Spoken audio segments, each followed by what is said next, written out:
स्वधर्मम अपि चावेक्ष्य न विकम्पितुमर्हसि धर्म्याद्युद्धाच्छ्रेयो अन्यत् क्षत्रियस्य न विद्यते। स्वधर्ममपि चकार यहाँ पर जो है एव अर्थ में स्वधर्मम अवेक्ष्य विकम्पितुम नैव हर्षि, ऐसे न को साथ जुड़ेगा च और एव अर्थ में रहेगा।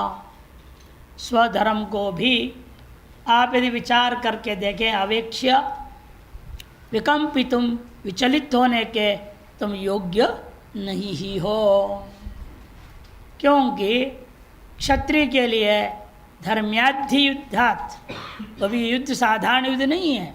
धर्माद अनपेतमिति धर्म्यम, जो धर्म से हटा नहीं पूर्णतः धर्मानुसार हो रहा है, अतएव धर्म्य इस युद्ध से श्रेय क्षत्रिय के लिए अन्य न विद्यते, कुछ अन्य वस्तु है ही नहीं। भाष्यकार कहते हैं स्वधर्मपि स्वधर्म इति स्वधर्म। भाष्यकार कर्मधारय समास कर रहे हैं जिसमें कोई लक्षणा करनी नहीं पड़ती है लगभग, इसीलिए सर्वश्रेष्ठ माना गया। क्षत्रियस्य धर्म, यहाँ पर स्वधर्म क्या है? वो युद्धम, युद्ध ही क्षत्रिय का धर्म है। तमपि अवेक्ष्य, उसको भी विचार करके निश्चय करने से तुम न विकम्पितुम प्रचलितुम नार्हसि, तुम जो है विचलित होने योग्य नहीं हो। धर्म्यात् क्षत्रिय से स्वाभाविकात् धर्मात्, धर्म्यात् मैंने क्षत्रिय का जो स्वाभाविक धर्म ये युद्ध से आत्म स्वाभाविक और तुम्हारी अपने निज स्वभाव होने के कारण से भी, ये इसका विप्राय विप्राय तच्च क्या है? वह तुम्हारा निज स्वभाव युद्ध ही है। युद्धम पृथ्वी जय द्वारेण धर्मार्थम प्रजारक्षणार्थं च, पृथ्वी पर विजय पा करके धर्म के लिए और प्रजा की रक्षा के लिए, इन दोनों के लिए। यदि धर्माद अनपेतम, देखो विग्रह कर दिया, धर्माद अनपेतमिति धर्म्यम, परम धर्म्यम इत्यर्थ, जो धर्म से हटा ही नहीं है बिल्कुल लेश मात्र भी, अतः निरतिशय रूपेण तुम्हारा अपना धर्म यही है, तो युद्ध ही है। तस्मात् धर्म्याद् युद्धात्, एतादृश धर्म युद्ध से श्रेयो अन्यत् क्षत्रिय से न विद्यते, इस अन्य कोई भी श्रेय वस्तु नहीं है। या ही कार्त यस्मात्, जिसलिए ऐसा है इसलिए पूर्वान्वय कर दूंगा, विकम्पितो नार्हसि। शंकरांदी स्वधर्ममिति यदा कर्ता करणं कार्यं च सर्वं ब्रह्मैव इति विज्ञातं तदा न किंचित कर्तव्य उपपद्यते। जब कर्ता करण कार्य आदि सब कुछ ब्रह्म ही है ऐसा विज्ञात हो जाए, अनुभूति हो जाए, अनुभूति के पश्चात कुछ भी कर्तव्य विशेष नहीं रह जाता है। यदि एते मदिया, लेकिन तुम्हारे अंदर ये भाव नहीं दिख रहा है, तुम्हें सर्वम ब्रह्म अनुभूति नहीं है ऐसा लगता है। क्यों नहीं है? क्योंकि तुम्हारे दिमाग में भरा पड़ा है मदिया एते। यदि किसी के दिमाग में ये हो ये मेरे हैं, मया ही हन्यन्ते, मेरे द्वारा इनका हनन किया जाएगा, ये लोग मेरा हनन करेंगे, ये दो में से एक होना है। इति भेद ज्ञानम, जब भेद ज्ञान रहेगा तो हम विचार करके तुम्हारे लिए कर्तव्य है। सर्वम ब्रह्मानुभूति हो तो कर्तव्य नहीं है कुछ भी, लेकिन जब तक ये नहीं हुआ अनुभूति और बुद्धि बनी रहेगी मेरे हैं और मैं इनका हूँ और ये मेरे शत्रु हैं मैं इनका शत्रु हूँ, चाहे शत्रु भाव से भी क्यों ना हो, ममत्व भाव हो या शत्रु भाव हो, दोनों ही भाव से कोई भी भाव रहेगा और राग द्वेष बना रहेगा।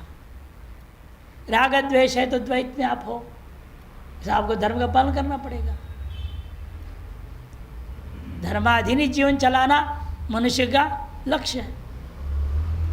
इसलिए कहते हैं तदापि शोचितुम नारस के जोड़ेगा चस्तु अर्थ यहाँ संक्रांति तू अर्थ में ले रहे हैं, भाष्यकार ये अर्थ में लिए थे।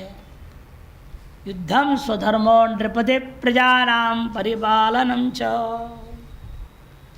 नृपते है मन क्षत्रिय का जो है स्वधर्म क्या है? युद्धम। युद्धम स्वधर्मो नृपते है। और क्या धर्म का है? स्वधर्म प्रजानाम परिपालनम, प्रजा का परिपालन करना इत्यादि। शास्त्रोक्तम स्वधर्मम क्षत्रियस्य कर्तव्यत्वेन विहितम इत्यादि।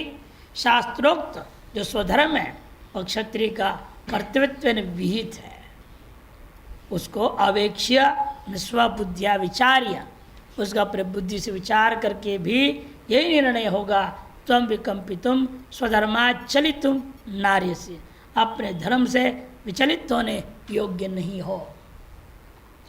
स्वधर्मम त्यक्तुम नारसी इत्यनेन, आप स्वधर्म को त्यागने योग्य नहीं हो ऐसे कथन के द्वारा स्वधर्मतया कर्तव्यत्वेन प्राप्त युद्धे, स्वधर्म रूपेण कर्तव्यत्वेन प्राप्त जो युद्ध में यागे इव शोकमोहो हिंसादि दोष विचाराश्च न कर्तव्य।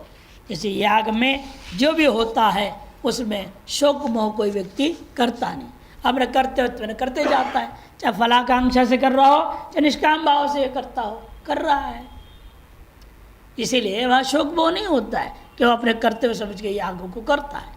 एवं इस युद्ध में भी हिंसादि दोष को विचार करते हुए शोक मोह न कर्तव्य विदुषा इति सूचितम, विद्वान के द्वारा विचारक के द्वारा इनका विचार करना ही नहीं चाहिए, ये कहा गया। धर्मशास्त्राद आगतम, ये थोड़ा अलग व्युत्पत्ति कर रहे।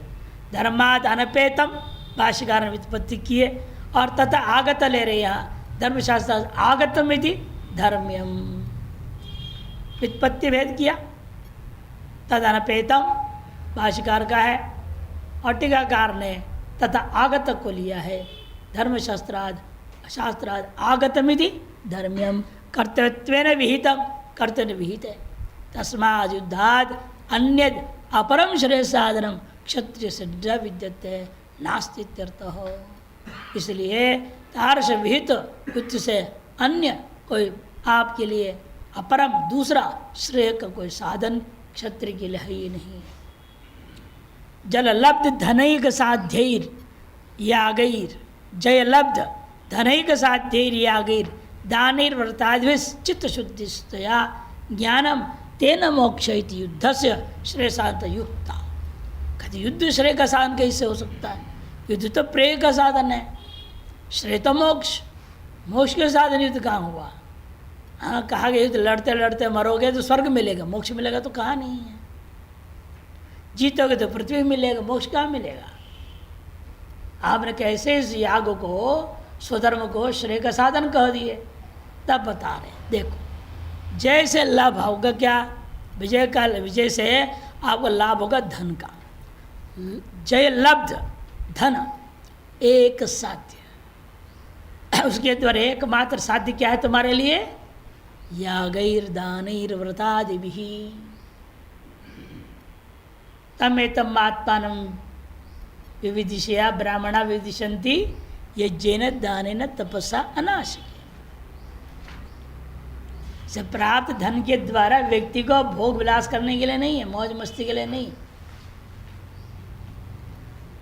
रैफ्टिंग के लिए 10,000 खर्च कर देंगे और पंडित को देने के लिए 1,000 बहुत है ना। अरे रैफ्टिंग के लिए 10,000 बहुत नहीं है, और पंडित को 1,000 देने तुमको रोना आ रहा है। ऐसे विचित्र लोग हैं, धन को अपने अय्याशी में खर्च कर देते पूरा। लेना ऐसा नहीं नियम, शास्त्र के अनुसार धन आपको जब प्राप्त है एक साध्य है आपका याग दान व्रता भी, उसके द्वारा क्या होगा? चित्त शुद्धि भी, चित्त शुद्धि हो जाएगी। चित्त शुद्धि होने से क्या होगा? तया ज्ञानम, ब्रह्म विद्या प्राप्त हो जाएगी। ब्रह्म विद्या से क्या होगा? तेन मोक्ष। इसलिए परंपरा युद्ध भी क्या हो गया? मोक्ष का साधन हो गया। यदि युद्ध से श्रेय साधनता युक्ता तद युद्धम कर्तव्य एव इति सिद्धम, इस युद्ध तुम्हारे लिए कर्तव्य है, ये बात सिद्ध है। वेदों में भी कहा ये युध्यंत प्रधनेषु शूरासः इत्यादि श्रुति प्रसिद्ध द्योतनार्थो ही शब्द, इतने श्रुति से प्रसिद्ध है, स्मृति से सिद्ध है, ऐसा बात को द्योतन करने के लिए ही शब्द हेत्वर्थ प्रयस्मात् श्रुतौ प्रसिद्धम तस्मात् त्वया कर्तव्यम, ऐसा अन्वय कर देंगे। 31वें श्लोक का टिप्पण, यच्छ्रेयस्या निश्चितम ब्रूहितन में, ये अर्जुन ने कहा था जो श्रेय है वो आप निश्चय करें मेरे लिए कहिएगा। इत्यस्य उत्तरम माह, इसके जवाब कह रहे हैं। और चकारस्तु अर्थे, चकार जो है तू अर्थ में लिया संक्रांति के अनुसार, और ये अर्थ में भाष्यकार के अनुसार। ये युध्यन्ते प्रधनेषु शूराः इति श्रुत्या यस्मात् त्वयि धृतिरस्ति, ओ ध्रुति हो गया है, धृतिरस्ति तस्मात् त्वं युध्यस्व, जिसलिए तुम्हारे अंदर एतादृश धैर्य भी है, इसलिए तुम्हें अवश्य युद्ध करना चाहिए। यत् पृष्ठं त्वया न च श्रेयो अनुपश्यामीति तदसत्, ये जो तुमने तेरे द्वारा पूछा गया और कहा गया मेरे को श्रेय कुछ भी नहीं दिख रहा है, इति तदसत् कथम युद्धाश्रय अन्यद नास्ति क्षत्रिय इत्येवं स्वधर्मगतम मोहम निवारयति उक्तंच पराशरेण। युद्धात् श्रेयो अन्य नास्ति, ये पूर्व में कह चुके हैं, युद्ध से अन्य कोई क्षत्रिय के लिए श्रेय वस्तु है ही नहीं। इत्येवं स्वधर्मगत मोहमपि निवारयति, स्वगत धर्म को मोह को भी आगे हम निवारण करेंगे। पराशर स्मृति में कहा गया क्षत्रियो ही प्रजाम रक्षन् शस्त्रपाणि प्रदंडवान निर्जित्य परसैन्यानि क्षितिम धर्मेण न पालये। क्षत्रिय का काम है प्रजा की रक्षा करते हुए शस्त्र पाणी होकर रहे, सदा सदा शस्त्र पाणी होकर ही उसको रहना है। दो काम करने के लिए, प्रजा की रक्षा है तो, और प्रदंडवान, और प्रजा गड़बड़ करे प्रजा को दंड भी देने वाला होना चाहिए। निर्जित्य परसैन्यानि, यदि परसैन्य आता है आपके 1 इंच जमीन पे हड़पने के लिए, जैसे चीन भारत में आता है, नेपाल भी है, वो हुंकार भर रहा है, हो इतना छोटा सा देश, अपने रुपया में देश के चित्र भी बनाया, उसे भारत के कई हिस्सा अपने में दिखा दिए, सब नेपाल का है। हाँ, छाप दिया उसने नोट में, ये हमारा है, कर लो क्या करोगे, चिल्लाते रहो। अरे क्या चुप बैठे हो, जाओ, शास्त्र कहता है यदि आप राजा हैं निर्जित्य परसैन्यानि, परसैन्य घुस रहा है, नक्शे बना रहा है, ये हमारा है बोल के घुस रहा है, तो मारो उसको, भगाओ। एक क्षत्रिय राजा का धर्म है, निर्जित्य परसैन्यानि क्षितिम धर्मे न पालयेत्, अपना जो भी अंश के आप राजा हैं पृथ्वी के, उसको, उस अंश को सम्यक प्रकार से पालन करनी चाहिए। मनु ने भी कहा समोत्तमाधमयी राजा चाहूत पालयन् प्रजा न निवर्तेत संग्रामात् क्षात्रं धर्मं मनुस्मरन्। ये नहीं देख रहे तो छोटा है क्या करेगा, ये छोटा बड़ा की कल्पना नहीं करना। सम और उत्तम और अधम, आपके बराबरी ताकत वाला हो, आपसे उत्तम ताकत वाला हो, जानते इसे मैं लड़ूंगा तो मरना है मुझे, तो भी हिम्मत नहीं हारना, लड़ो।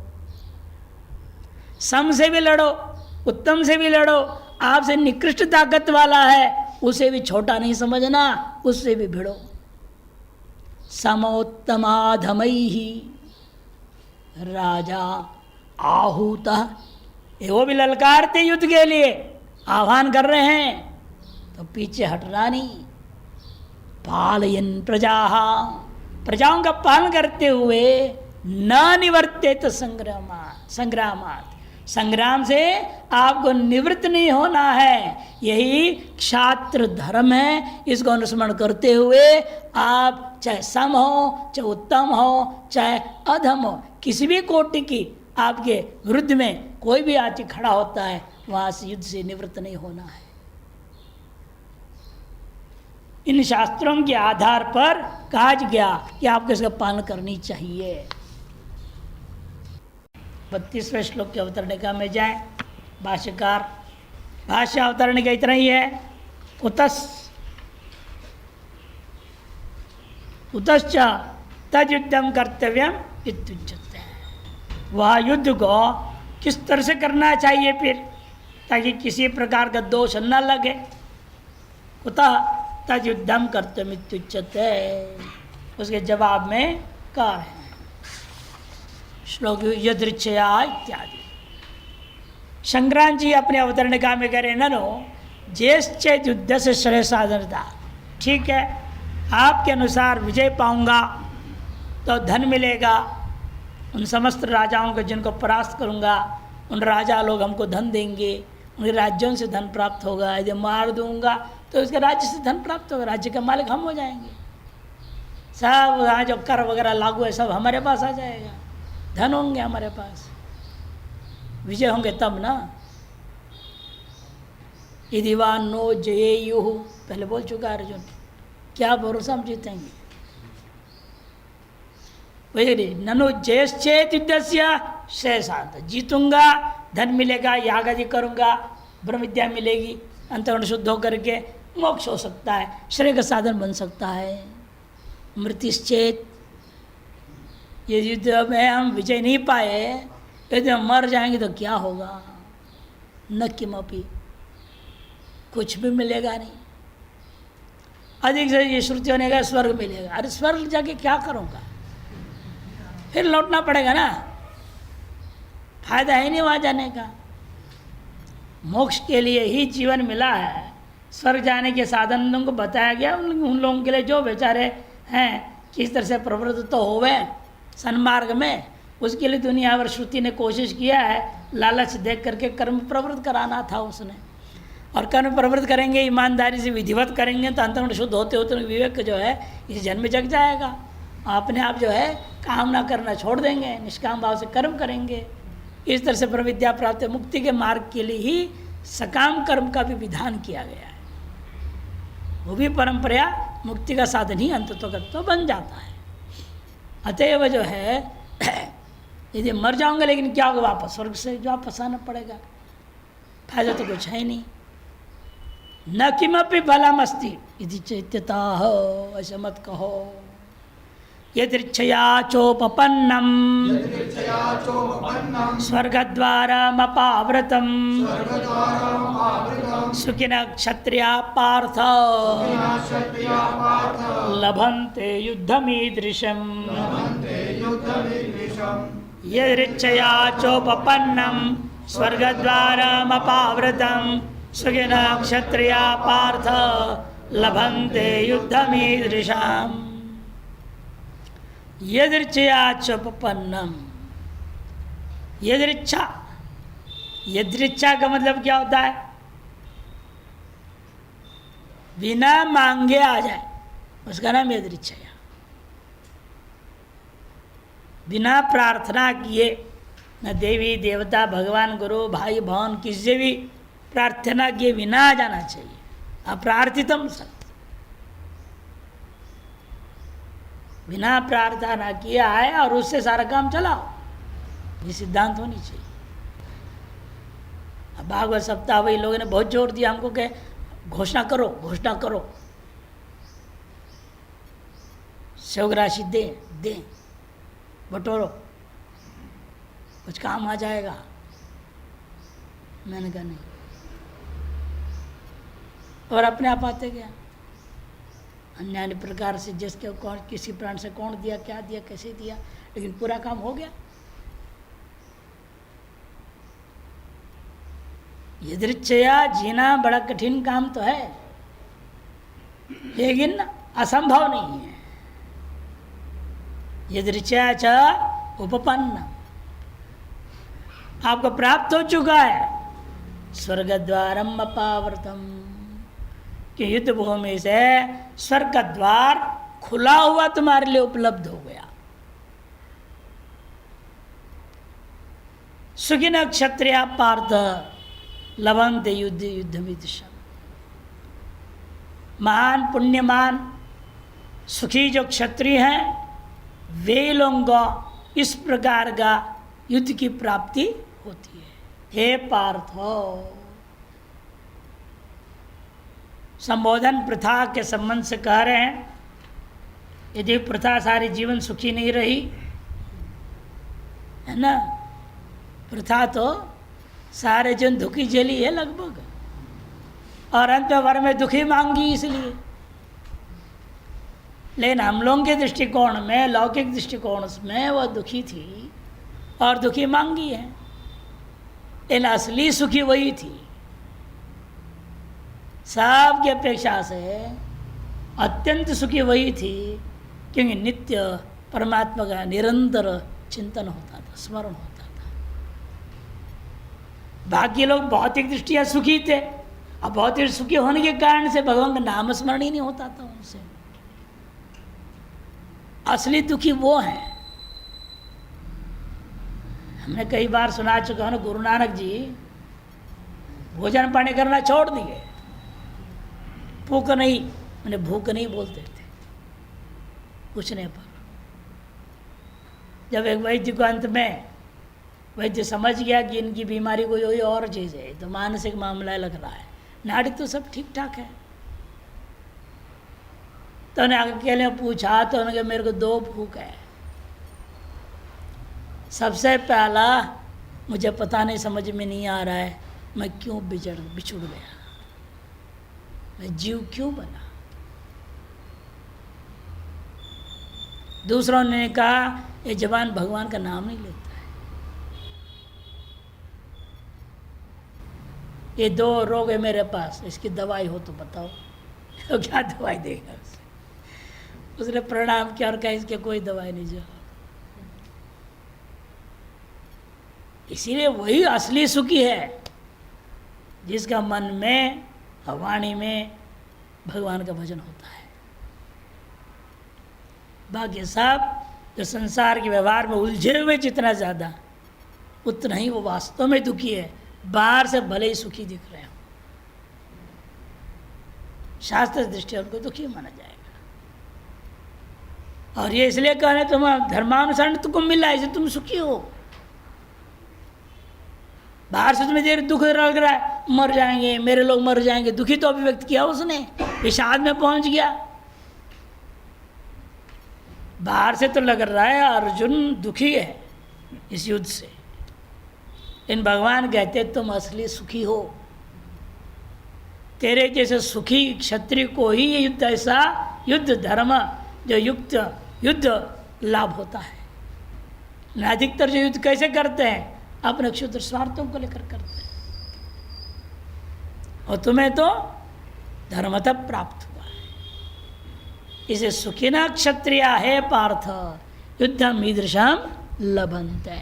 यदृच्छा की वाक्य भाष्यकार करते हैं, यदृच्छा च माने अप्रार्थितया उपपन्नम, बिना किसी प्रार्थना किए स्वतः ही आ गया हुआ, प्राप्त किया गया जो है उसका नाम यदृच्छा। तया उपपन्नम स्वर्ग द्वारम अपावृतम, उद्घाटितम, स्वर्ग के द्वार तुम्हारे लिए खोल दिया गया है। यह तत् जो इस प्रकार के मान ईदृशम युद्ध, इस प्रकार के युद्ध है, लभंत है क्षत्रिया, जो क्षत्रिय है पार्थ किन्न सुखिनस्ते, वे सुखी नहीं है, ऐसा कैसे हो सकता है, माने अवश्य वे सुखी होंगे।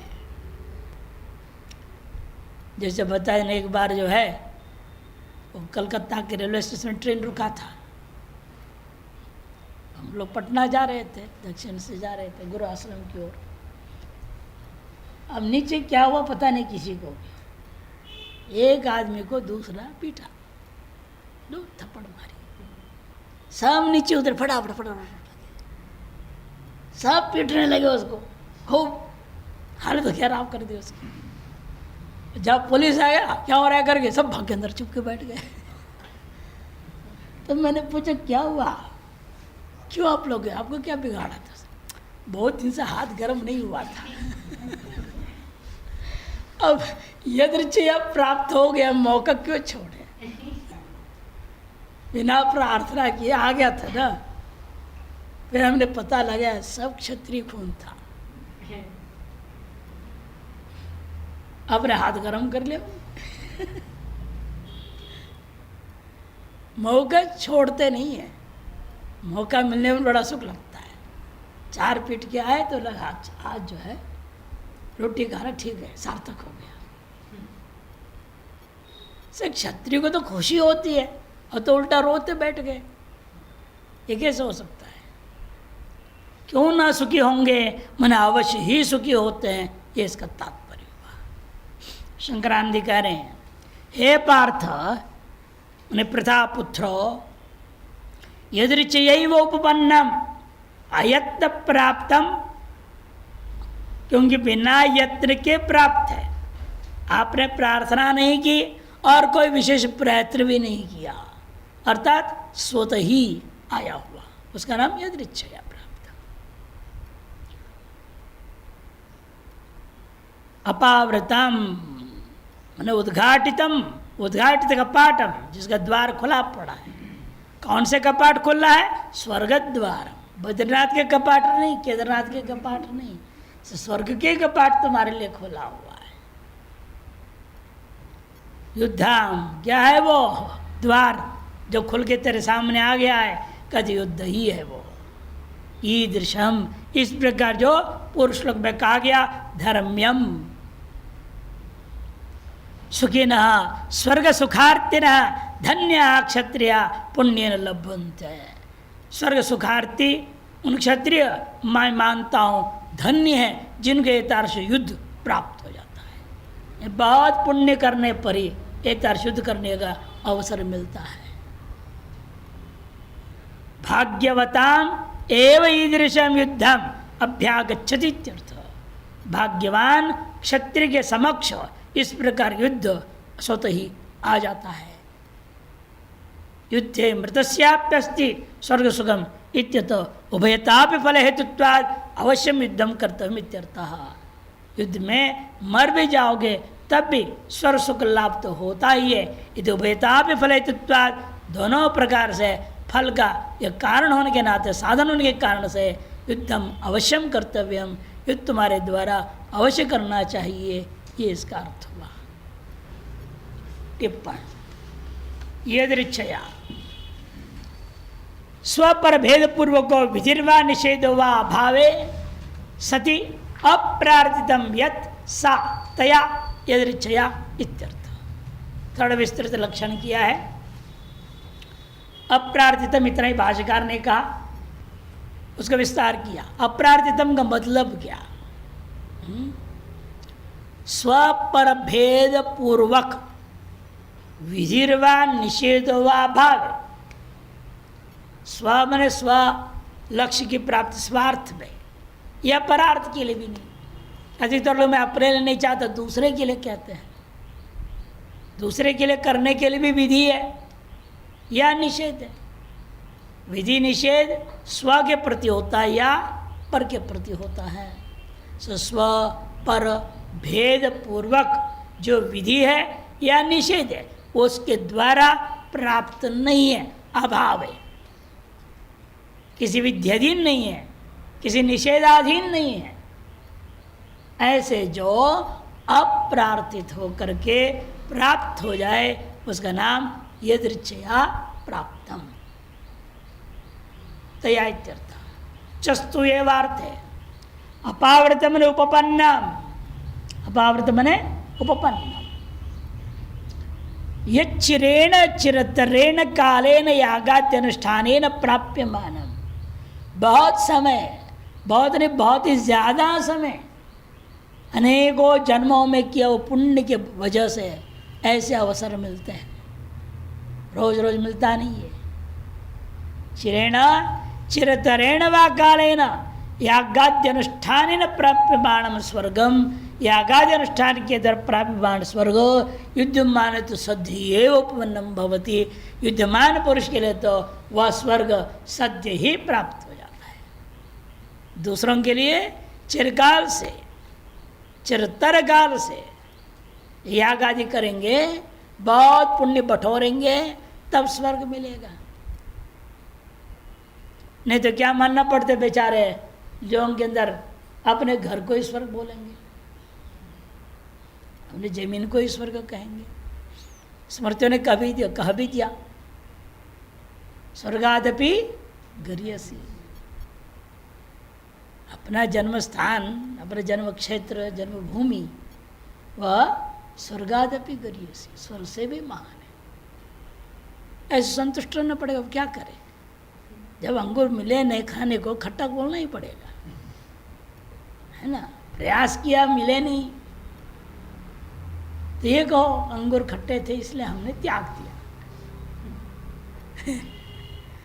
वही हाल लोगों की है। तो उसी को अनुवाद किया। इसीलिए इसे स्वर्ग पाने के लिए बहुत कर्मकांड करना पड़ता है, और इसलिए मान सौभाग्यशाली को प्राप्त होता है। कहते युद्ध कि युद्ध में क्या होता है, सद्य ही वह स्वर्ग उसके लिए उपपन्न हो जाता है। इति भाव।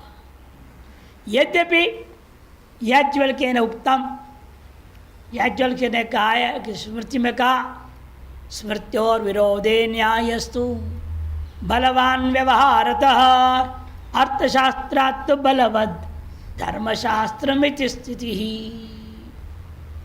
दो स्मृतियों में विरोध हो जाए उस स्थिति में कौन से का पालन करो, ये झंझट में पड़ने की जरूरत नहीं। लौकिक जो व्यावहारिक न्याय है उसको अपनाओ। न्यायस्तु व्यवहारतः, व्यवहारतः जो न्याय है उसको बलवान मानो। और यहाँ पर आप देख रहे हैं अर्जुन ने भी जो कहा है वो श्रुति स्मृतियों के आधार पर ही कहा, और भगवान जो कह रहे हैं वो भी स्मृति स्मृति के आधार ही कर रहे हैं। तो परस्पर विरोध दिख रहा है। भगवान के अंदर प्रस्तुत स्मृतियाँ, अर्जुन के प्रस्तुत स्तुतियाँ स्मृतियाँ, दोनों में परस्पर विरोध दिख रहा है। इसे क्या करना पड़ेगा, जो लौकिक व्यावहारिक न्याय हैं, युक्तियाँ हैं, उनके आधार पर निर्णय लेना है। और वो निर्णय यही होगा स्वजन को ना मारो। कोई भी माता पिता बच्चों को मारते भी हैं, क्यों मारते हैं? इन जान से क्यों नहीं मार देते? इसलिए ना मारते हैं कि वो उच्छृंखल न हो जाए, गलत मार्ग में ना चला जाए, नियंत्रण करने के लिए। इसी तरह से यहाँ पर भी कह रहे हैं आपका कर्तव्य क्या बनता है उसको समझ करके आप कीजिए। व्यवहारता आप न्यायता करना भी चाहते हो, वहाँ भी समझना पड़ेगा वो न्याय का अनुकूल कोई श्रुति स्मृति भी है या नहीं। यदि वो भी श्रुति स्मृति विरुद्ध हो जाए तो क्या करना है, आगे लिखा है। इसीलिए अर्थशास्त्रात् बलवत् धर्मशास्त्र में स्थिति। अर्थशास्त्र की अपेक्षा से, क्योंकि लौकिक न्याय शास्त्र क्या करता है, हमेशा अर्थ प्रदान होता है, और धर्मशास्त्र हमेशा आपका मोक्ष के लिए होता है। और लौकिक जितने भी है वह अर्थ और कामना के अनुसार ही चलता है। अर्थ काम प्रधान लोक है और धर्म मोक्ष प्रधान शास्त्र है। इसीलिए लौकिक न्याय के अनुसार चलोगे, आप अपने अर्थ और कामना से जुड़ोगे, धर्म और मोक्ष से दूर हो जाओगे। इसीलिए यदि लौकिक न्याय के आधार पर अर्थ प्रदान प्रवृत्ति होने की संभावना दिखती है, वहाँ पर तुरंत आपको हट कर उससे धर्मशास्त्र अनुसार चलना चाहिए। इसे कहते हैं अर्थशास्त्र तो बलवत् गौण है, धर्मशास्त्रम इति स्थिति ही।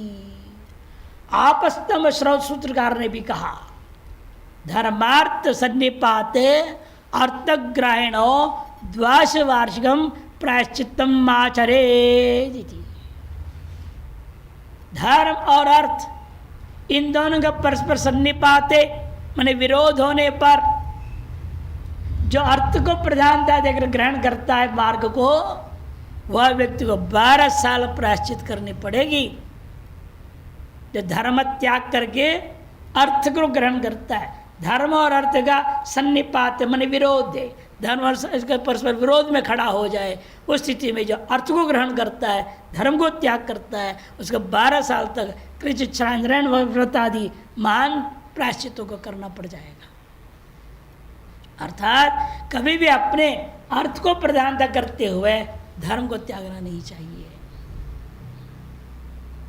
धर्म के अनुसार ही चलना चाहिए। ये दोनों ही बातें धर्म प्रधानता को प्रधान दे रहा है याज्ञवल्क्य जो है आपके आपस्तंभ, उसके अनुसार पक्ष बढ़ता किसका? अर्जुन का पक्ष बलवान हो गया। वो पूरे शास्त्र के आधार पर ही बोल रहा है, धर्म के आधार पर ही बोलो। वर्ण संकरो विजायते, वर्णन किया है शास्त्रकारों। उसके हर श्लोक में आपने सुना था, टिप्पणी हमने बताए थे, सब शास्त्र प्रमाण है। अच्छा, धर्मानुसार है ना वो है, तो उसको क्या करना चाहिए? संन्यास लेना चाहिए, कर्म संन्यास। विधिवत संन्यास का अधिकार नहीं क्षत्रिय को, लेकिन कर्म संन्यास कर सकता है। और भगवान के जो आत्मज्ञान के आधार पर भी अभी पुष्ट लोग शुरू में क्या बोला, जिसे कर्ता कर्म करना सबको ब्रह्म मान लिया, उसके लिए कुछ भी कर्तव्य नहीं, कर्तव्य खत्म ही हो गया, युद्ध करते हुए कहाँ रह गया। यद्यपि इसलिए कहा, यद्यपि इसके अनुसार लगता है कि अर्जुन को भी युद्ध त्याग पूर्वक सर्वकर्म संन्यास में ही उसको अधिकार है, ऐसा लगता है। तथापि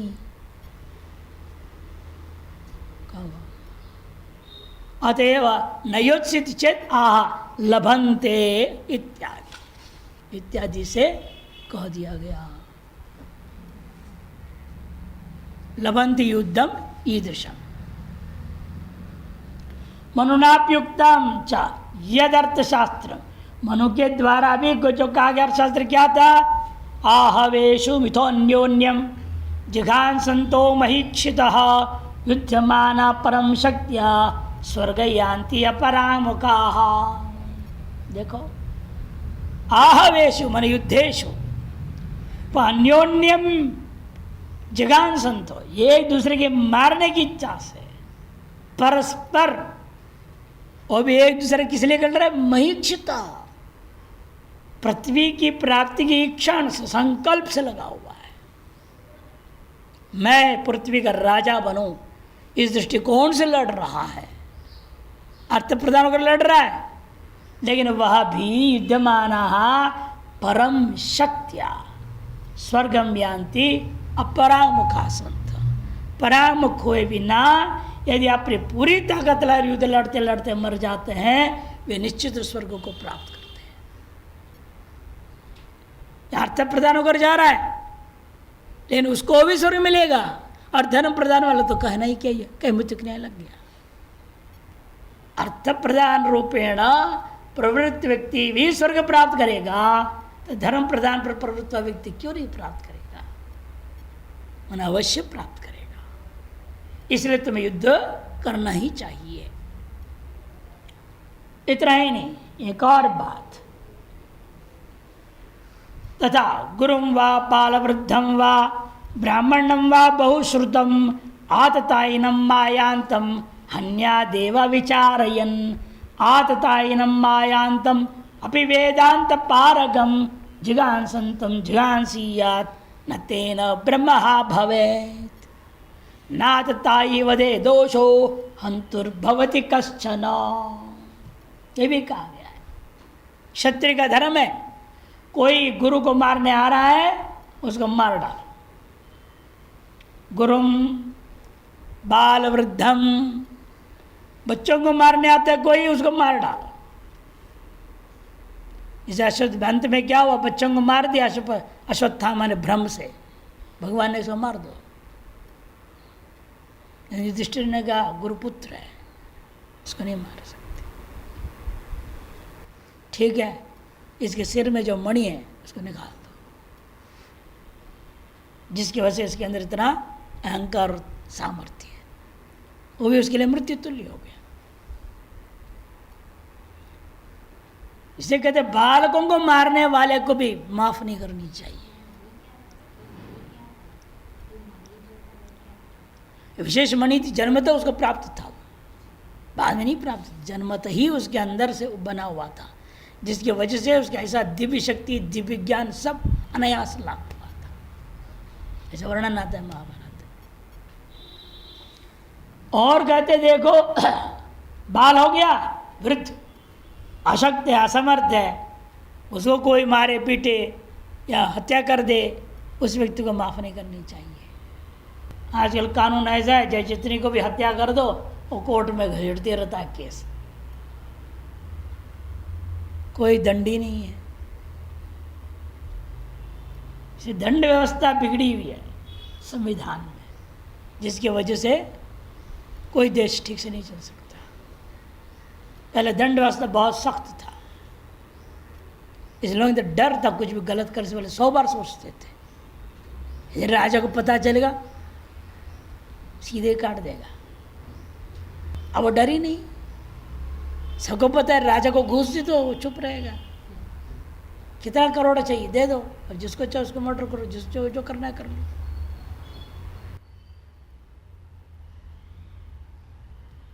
शास्त्रीय परंपरा में दंड बहुत प्रधान है।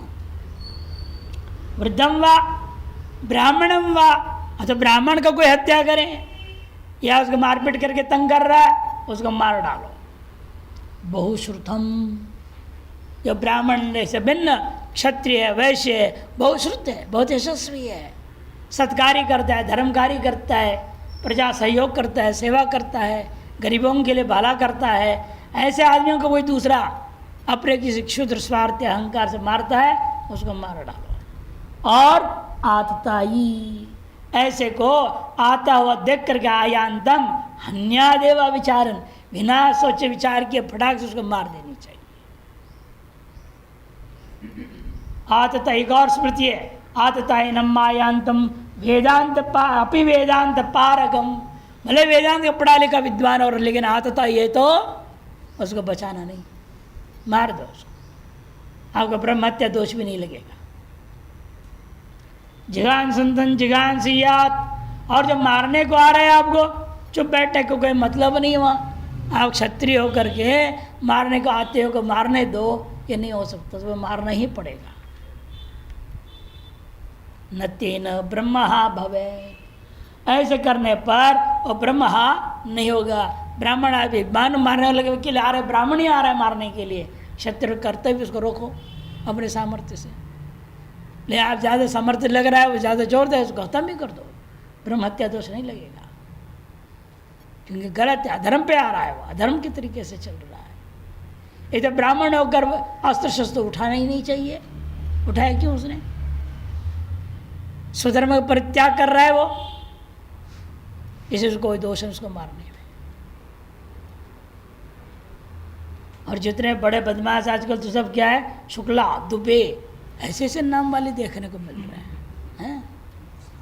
घनश्याम दुबे, शंशन शुक्ला नामी थे, 1990 के दशक में बहुत नामी थे इस क्षेत्र का। और एक को दूसरे ने मार दिया, दूसरे की पत्नी ने ठान लिया, जहाँ तुमने हमको मारा हो तो छोड़ो, तुमको न्यायालय में मार के दिखाऊंगी। तो पत्नियाँ भी ऐसे गजब थी, और कैसे युक्ति से पूरी चौकसी के साथ तो आया था शंशन शुक्ला कोर्ट में, लेकिन वो छत पे कैसे चढ़ गई भगवान जाने। वहाँ से उसको आते हुए को मार दिया था, पुलिस के घेरे में मार दिया। ऐसे बदला लेने वाले भी हैं। और दोनों बदमाश ब्राह्मण थे कुल से, कर्म से नहीं तो बात अलग है, कुल से तो थे।